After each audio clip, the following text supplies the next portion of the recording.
أعوذ بالله من الشيطان الرجيم.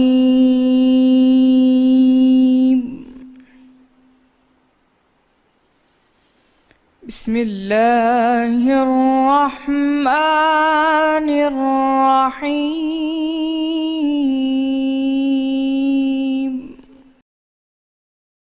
اور نوح کا قصہ بھی یاد کرو، جب اس سے بیشتر انہوں نے ہمیں پکارا تو ہم نے ان کی دعا قبول فرمائی اور ان کو اور ان کے ساتھیوں کو بڑی گھبراہٹ سے نجات دی، اور جو لوگ ہماری آیتوں کی تکذیب کرتے تھے ان پر نصرت بخشی۔ وہ بے شک برے لوگ تھے، تو ہم نے ان سب کو غرق کر دیا۔ اور داؤد اور سلیمان کا حال بھی سن لو کہ جب وہ ایک کھیتی کا مقدمہ فصیل کرنے لگے جس میں کچھ لوگوں کی بکریاں رات کو چر گئیں اور اسے روند گئیں، اور ہم ان کے فیصلے کے وقت موجود تھے، تو ہم نے فیصلہ کرنے کا طریق سلیمان کو سمجھا دیا، اور ہم نے دونوں کو حکم یعنی حکمت و نبوت اور علم بخشا تھا، اور ہم نے پہاڑوں کو داؤد کے لیے مسخر کر دیا تھا کہ ان کے ساتھ تسبیح کرتے تھے، اور جانوروں کو بھی مسخر کر دیا تھا، اور ہم ہی ایسا کرنے والے تھے۔ اور ہم نے تمہارے لیے ان کو ایک طرح کا لباس بنانا بھی سکھا دیا تاکہ تم کو لڑائی کے ضرر سے بچائے،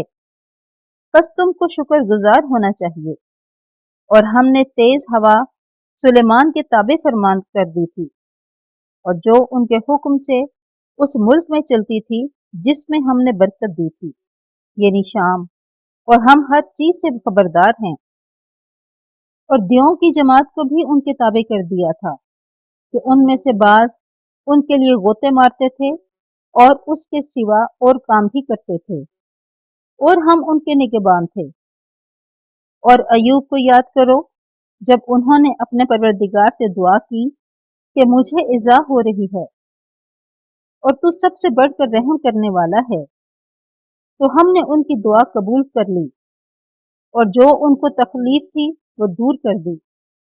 اور ان کو بال بچے بھی عطا فرمائے، اور اپنی مہربانی سے ان کے ساتھ اتنے ہی اور بخشے۔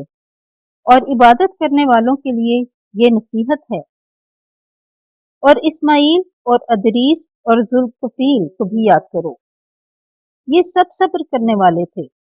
اور ہم نے ان کو اپنی رحمت میں داخل کیا، بلا شبہ وہ نیکوکار تھے۔ اور ذوالنون یعنی یونس کو یاد کرو جب وہ اپنی قوم سے ناراض ہو کر غصے کی حالت میں چل دیے اور خیال کیا کہ ہم ان پر قابو نہیں پا سکیں گے، آخر اندھیرے میں اللہ کو پکارنے لگے کہ تیرے سوا کوئی معبود نہیں، تو پاک ہے، اور بے شک میں قصوروار ہوں۔ تو ہم نے ان کی دعا قبول کر لی اور ان کو غم سے نجات بخشی، اور ایمان والوں کو ہم اسی طرح نجات دیا کرتے ہیں۔ اور ذکریہ کو یاد کرو جب انہوں نے اپنے پروردگار کو پکارا کہ پروردگار مجھے اکیلا نہ چھوڑ، اور تو سب سے بہتر وارث ہے، تو ہم نے ان کی پکار سن لی اور ان کو یحییٰ بخشے اور ان کی بیوی کو اولاد کے قابل بنا دیا۔ یہ لوگ لپک لپک کر نیکیاں کرتے اور ہمیں امید اور خوف سے پکارتے اور ہمارے آگے عاجزی کیا کرتے تھے۔ اور ان مریم کو بھی یاد کرو جنہوں نے اپنی عفت کو محفوظ رکھا، تو ہم نے ان میں اپنی روح پھونک دی اور ان کو اور ان کے بیٹے کو اہل عالم کے لیے نشانی بنا دیا۔ یہ تمہاری جماعت ایک ہی جماعت ہے، اور میں تمہارا پروردگار ہوں، تو میری ہی عبادت کیا کرو۔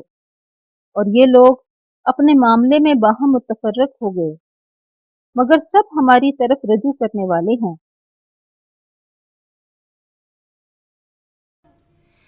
صدق اللہ